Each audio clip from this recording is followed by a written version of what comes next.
Chek. Welcome back to yet another one of my video blogs. There must be hundreds and hundreds of them now. Don't worry, I'm not going to run out of ideas. Today I thought I'd talk a little bit about the power of yes and no. Hey, what a simple concept, but boy is it important. The first thing I'd like to say is that we all have personal power. We have the power to take care of ourselves or not, to engage in relationships or not, to accomplish or not, to love or not, and the list goes on. And ultimately, when you look at what that boils down to is, are we investing our energy in an exchange, either in a process within ourselves or with other people or with a collective? All of those things are part of a collective. No matter what you're doing for yourself, you're doing something as a human being, which means humanity has that quality or you wouldn't be doing it. So the first thing I want to say is if we all have potential and we all have choice, free will means the ability to say yes or the ability to say no and participate or not participate, then each of us begins our day with a given amount of potential energy that we can use to do anything we want to do, engage in what we do or don't want to do, and listen carefully for the words "I have to," because the words "I have to" mean you've negated the responsibility of your own free will and the responsibility of being adult, which means I choose to. So if you think you have to do this job to pay the bills and you don't like doing it, then you've convinced yourself that you're under the control of circumstances or somebody else, and instead of seeking something that's more nourishing to you that you could meet your needs by doing, you continue to tell yourself the story of a child whose mother or father are controlling it. So we want to look carefully at how we're using our personal power and what we're saying yes to. So there's a couple of principles I will share. Number one, there's always some kind of an offer, even if it's an offering to ourselves, that represents the potential in any given exchange or moment. To say yes means you connect to the person and therefore, or to the opportunity, and therefore there's a flow of energy to the recipient. If I say, would you like to eat lunch with me? And you say yes, I'm here making the offer, my energy flows to you as the form of relationship and food. If you say no, for whatever reason, it means you don't want to eat lunch with me, and that's got to be fine because that's your choice. And if I try to make it any other choice, then now I'm imposing myself upon you and not respecting your decision. So no means to stop the flow of power or connection that is coming towards you, whether it be from a mother, a family member, a teacher, a co-worker, or your own head, right? We tell ourselves no oftentimes when we need to say yes, and we say yes when we should be saying no, i.e. addictions. Remember, Joseph Campbell defines a neurotic, I believe it was Joseph Campbell, as someone who acts irresponsibly when they should be acting responsibly, which means they're saying yes to things they should be saying no to, and saying no to responsibility when they should be saying yes. So our first little act of getting clear here is that yes means I connect and I am engaging. And if you're engaging and saying yes when you really meant no, then you are incoherent with the situation and adding chaos to your own life and to the lives of other people's. Because people, for example, that are employees that don't want to be there are never good employees to have around. Remember, it only takes one rotten apple to spoil the barrel, and I'm very familiar with all that. So we want to be very careful not to do what Arnold Mandel in process psychology calls double messaging people. If you say to me, if you walk up to me and say, Paul, how's your day? And I say, oh, my day is fantastic, you immediately sense I'm not being congruent, and that what you're feeling through your sense of feeling inside me may be stress or chaos, yet the languaging that I'm giving you or the message I'm giving you is incoherent with your feeling. So part of using your yes and your no effectively is getting clear, what is your dream? What is it specifically that you want to create for yourself and in yourself that day? And only when you know that and you're clear about that and you set that intention, if you, for example, said, today I want to eat by myself in the park and do a meditation, and I offered you lunch with me, it would be a very coherent thing for you to say, no, Paul, I plan on eating lunch in the park. I haven't been able to get my meditations in lately, and I really just need that for myself. Now, me particularly would honor that. I'd say, hallelujah, man, here, take some of my goodies with you, so it's even more fun.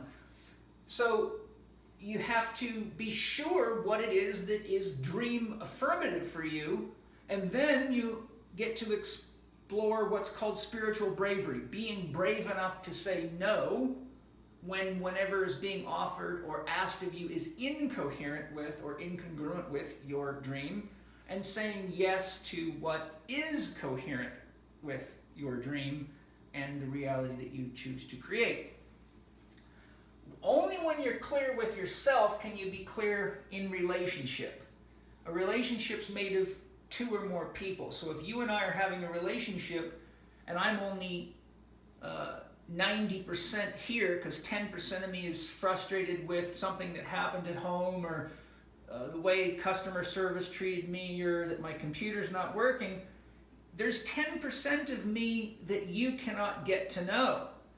And because I'm only 90% here, only 90% of me can get to know you, so there's no way I can be present with 100% of you. So the paradox is, anytime one person is not completely there in a relationship, it doubles the deficit in the relationship. If I'm 10% gone, there's 10% of me you can't know, and there's 10% of me that can't know you. That's a 20% deficit.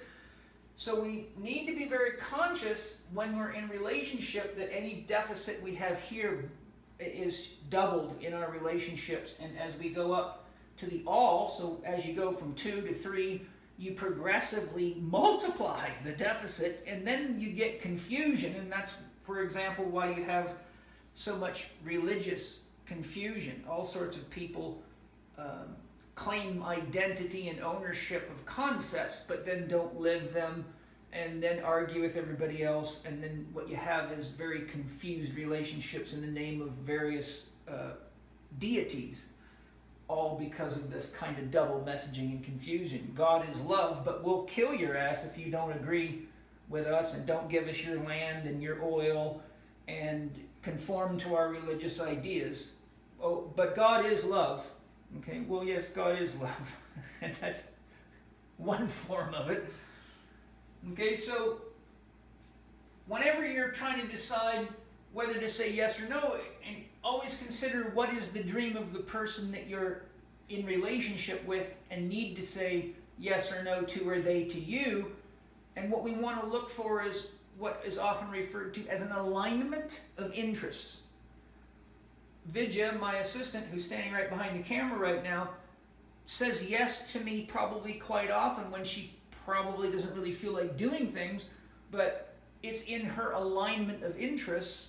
So her overarching dream is to contribute to the collective and work with me in our relationship to do that. And there's things that both of us have to do that sometimes we don't feel like doing.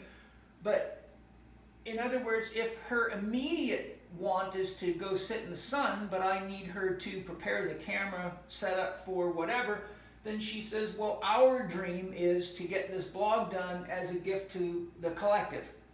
So there's a time when you can modify your yes and your no, because you know you're contributing to something that is bigger than you, which is the relationship, which may be part of something even bigger. And then you can sort of put your sense of, where do I put aside my immediate needs so I can contribute to something greater, but still be able to meet my immediate needs. Maybe I won't go out in the sun right now, but I'll do it in a half an hour. So these are the kinds of things we have to really be present with. Otherwise, we use our yes and our no unconsciously and have a tendency to blame everybody else for it and get illnesses and diseases and run around hoping that we can take pills, when really a lot of the pathology is just poor management and lack of consciousness with the use of yes, I connect and agree to, or no, I disconnect. And if you use no when you should be using yes, it leads to pain. If you use yes when you should be using no, it leads to pain. An over-loving mother says yes to everything, but she ends up hearing when she goes for a what do you call it, a checkup, like an annual checkup with her physician. Mrs. Smith, I'm sorry to tell you this, but no, you're not healthy. You have breast cancer. And that's a classic reaction to someone who bleeds their fourth chakra out to the world and ends up not realizing they're beginning to resent the very people that they're helping and so-called loving, yet at the expense of their own individuality, their own freedom, and that becomes a game that leads to pain. So we have to be very, very conscious of the fact that a yes and a no ultimately is the master switch that either causes the flow of energy and connection or retards or discontinues the flow of energy and disconnection. And if we need to disconnect, and that's congruent with our dream, and it's congruent with what we want to create in our relationships, and it means that we need to operate at this level in order to better participate at either of these levels, then a no is a very good thing. But if you're saying no to what you really want out of fear or insecurity or any number of reasons, then you disconnect from what you really want. And unfortunately, a lot of people say no when they really mean yes, because they were often raised in families where they heard no so often that the way they got love from their parents was being pushed away, and they grew up to be adults that say no when they mean yes. And then we have many that say yes when they mean no, and that leads to chaos in relationships, and that produces pain. Pain is the tool for generating awareness. I call that the pain teacher. And all of this boils down to using your intention and knowing that you ultimately control the flow of energy in relationship outward and to, or inward to yourself. No, I need to be alone. Yes, I can be with you. And pay attention to what you need most. You can't be effective in we unless you say yes to yourself. And we can't be effective to the all unless they say yes to each other, because they've said yes to themselves and become centered and whole and clear, so there is no double messaging and confusion. There's lots more of this kind of information in my PPS Success Mastery lessons. That's Personal, Professional, Spiritual Success Mastery, ppssuccess.com. There's 12 lessons based on the most common roadblocks to health and well-being or success that people run into. And you get coaching calls with me every 2 weeks where you can ask any question you want for a given period of time with the purchase of any lesson. Holistic lifestyle coaching goes into a lot of this type of training. HLC 2 and 3 go much deeper, and my new Chek 4-quadrant coaching mastery program is very, very comprehensive in all aspects of this. And all these programs that I teach are far deeper than my blogs. Blogs are really just little snapshots of the kinds of things in the deeper training. So thanks for joining me today. Hope to see you at one of my courses or workshops, and have fun managing your yes and your no.